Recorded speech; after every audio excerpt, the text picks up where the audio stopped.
Hello മക്കളെ, ഷമീം സാറാണ്. ഓണപരീക്ഷയുമായി ബന്ധപ്പെട്ട് ഒരുപാട് ന്യൂസുകൾ നിങ്ങൾ കേൾക്കുന്നുണ്ട് അല്ലേ? അപ്പോൾ ഓണപരീക്ഷ ഉണ്ടാകും എന്നുള്ള തരത്തിൽ തന്നെയാണ് വാർത്തകൾ പുറത്തു വരുന്നത്. അപ്പോൾ എല്ലാവരും മെന്റലി അതിന് പ്രിപ്പയർ ആയിട്ടുണ്ടാവും. പക്ഷേ വലിയൊരു പ്രശ്നം നിങ്ങൾക്ക് വരാനുണ്ട്. കാരണം നമുക്ക് ഓണപരീക്ഷ നടത്താൻ പോകുന്ന ഡേറ്റ് എന്ന് പറയുന്നത് 20-ാം തീയതി മുതലാണ്.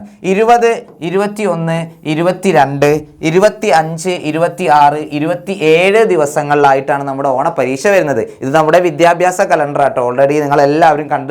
നമ്മുടെ വിദ്യാഭ്യാസ കലണ്ടർ പുറത്തിറങ്ങിയതുമായി ബന്ധപ്പെട്ട് വീഡിയോസ് ഓൾറെഡി നമ്മൾ ചാനലിൽ പോസ്റ്റ് ചെയ്തിട്ടുണ്ടായിരുന്നു അല്ലേ? അപ്പോൾ ഈ ദിവസങ്ങളാണ് നമ്മുടെ മുമ്പിലുള്ളത്. 23-ാം തീയതി സാറ്റർഡേ ഹോളിഡേ ആണ്, വർക്കിംഗ് ഡേ അല്ല. 16-ാം തീയതി ഹൈസ്കൂൾ പ്രവൃത്തി ദിനമായതുകൊണ്ട് തന്നെ 23-ാം തീയതി ഹോളിഡേ ആണ്, ശനിയാഴ്ച വർക്കിംഗ് അല്ല. പിന്നെ 30-ാം തീയതിയും വർക്കിംഗ് അല്ല.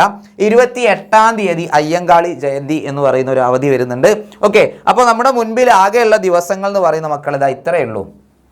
അതായത് 20, 21, 22, 25, 26, 27 ഒന്നാം പാദ വാർഷിക പരീക്ഷ ആഗസ്റ്റ് 20 മുതൽ 27 വരെ എന്ന് വ്യക്തമായിട്ട് തന്നെ എന്തിൽ കൊടുത്തിട്ടുണ്ട്? ആ ഒരു വിദ്യാഭ്യാസ കലണ്ടറിൽ കൊടുത്തിട്ടുണ്ട്. അതായത് ആകെ 6 ദിവസം, 6 ദിവസങ്ങൾ അല്ലേ? Yes, 6 days. നമുക്ക് 9 സബ്ജക്റ്റുകളുടെ എക്സാം ഉണ്ടാവും. 9 സബ്ജക്റ്റ്. ഇപ്പോൾ 9-ാം ക്ലാസ്സിലും 10-ാം ക്ലാസ്സിലും ഒക്കെ ആണെങ്കിൽ 9 സബ്ജക്റ്റ് ഉണ്ടാവും അല്ലേ? 8-ാം ക്ലാസ്സിലാണെങ്കിൽ ബേസിക് സയൻസ് അടിസ്ഥാന ശാസ്ത്രം എന്ന് പറഞ്ഞാൽ ഒറ്റൊന്നായതുകൊണ്ട് തന്നെ 2 കുറയും അല്ലേ? 7 ഉണ്ടാവുള്ളൂ. അപ്പോൾ ഏറ്റവും കൂടുതൽ പ്രശ്നം നേരിടാൻ വേണ്ടി പോകുന്ന 9-ലെയും 10-ലെയും മക്കളാണ്. കാരണം നമുക്ക് കഴിഞ്ഞ വർഷത്തെ ഒരു ടൈം ടേബിൾ ഇവിടെ നോക്കാം.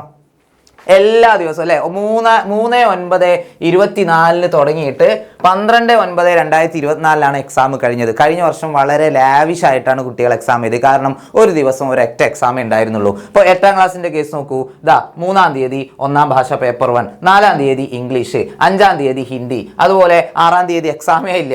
അതുപോലെ തിങ്കളാഴ്ച 9-ാം തീയതി ഗണിതം, പിന്നെയോ അത് കഴിഞ്ഞ് 10-ാം തീയതി മലയാളം സെക്കൻഡ്, അതുപോലെ 11-ാം തീയതി ബേസിക് സയൻസ്, 12-ാം തീയതി സോഷ്യൽ സയൻസും കലാകായിക പ്രവൃത്തി പരിചയം. ഓക്കെ, അതായത് ഒരു ദിവസം ലിറ്ററലി എന്തേ ഉള്ളൂ?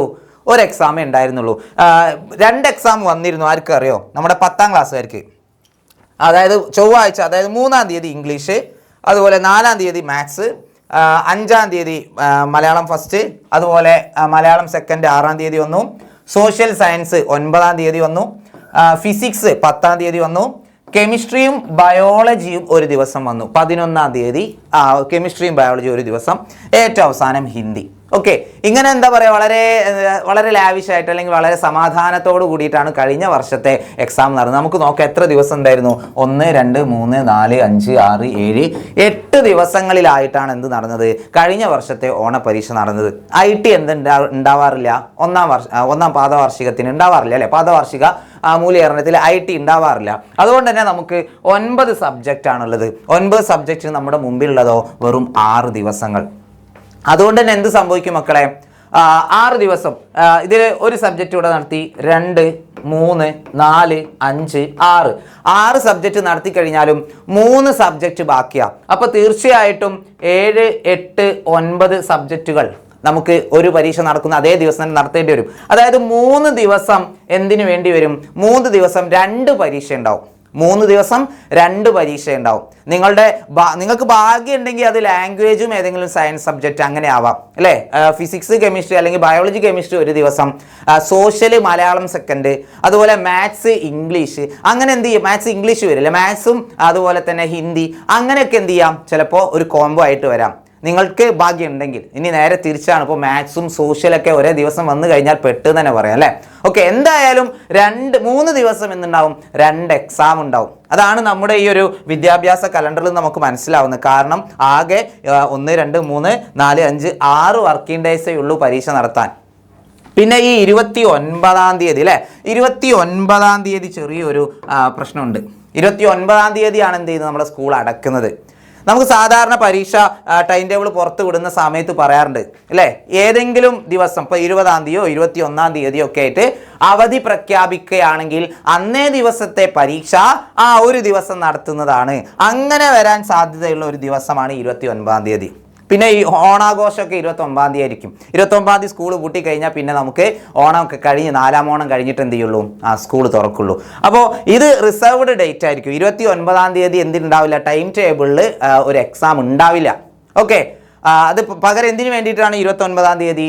ഏതെങ്കിലും ഒരു ദിവസം എക്സാം നടത്താൻ പറ്റാതെ വരികയാണെങ്കിൽ എന്ത് ചെയ്യും? ഈ ഒരു ദിവസത്തേക്ക് നടത്താം. അങ്ങനെയുള്ള രീതിയിലായിരിക്കും. അപ്പോൾ എന്തായാലും ഉറപ്പായിട്ടും 6 ദിവസങ്ങളെ നമ്മുടെ മുമ്പിലുള്ളൂ. അപ്പോൾ മക്കൾ എന്ത് ചെയ്യണം? അതിന് റെഡി ആയിട്ടിരിക്കണം. ഓക്കെ, ഒരു ദിവസം 2 എക്സാം ഉണ്ടാവും എന്നുള്ള രീതിയിൽ തന്നെ നിങ്ങൾ റെഡി ആയിട്ടിരിക്കുക. ഗവൺമെൻറ് എന്ത് ചെയ്യാണ്? കുട്ടികളുടെ ആ ഒരു ഭാരം കുറക്കാൻ വേണ്ടിയിട്ട് നേരത്തെ പരീക്ഷ തുടങ്ങാണ്. 18-ാം തീയതിയെ പരീക്ഷ തുടങ്ങുകയാണെന്ന് വിചാരിക്കാം. ഓക്കെ, അങ്ങനെയാണെങ്കിൽ രക്ഷപ്പെട്ടു. ഓക്കെ, 18-ാം തീയതി ഹയർ സെക്കൻഡറിക്ക് 18-ാം തീയതി തുടങ്ങും.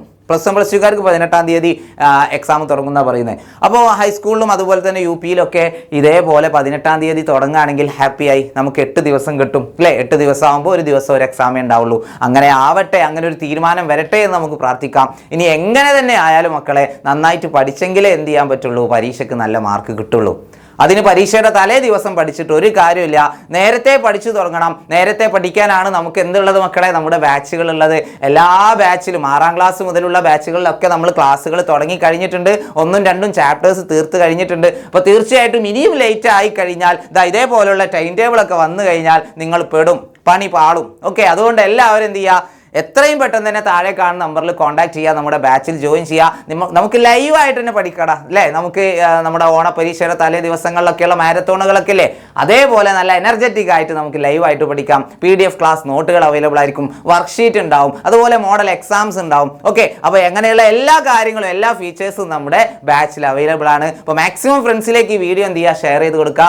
ഓണപരീക്ഷ നമുക്ക് എന്ത് ചെയ്യണം? അടിപൊളിയായിട്ട് എഴുതിയെടുക്കണം. അപ്പോൾ വീണ്ടും കാണുന്നവരെ മക്കളെ ടാറ്റ, ബൈ ബൈ.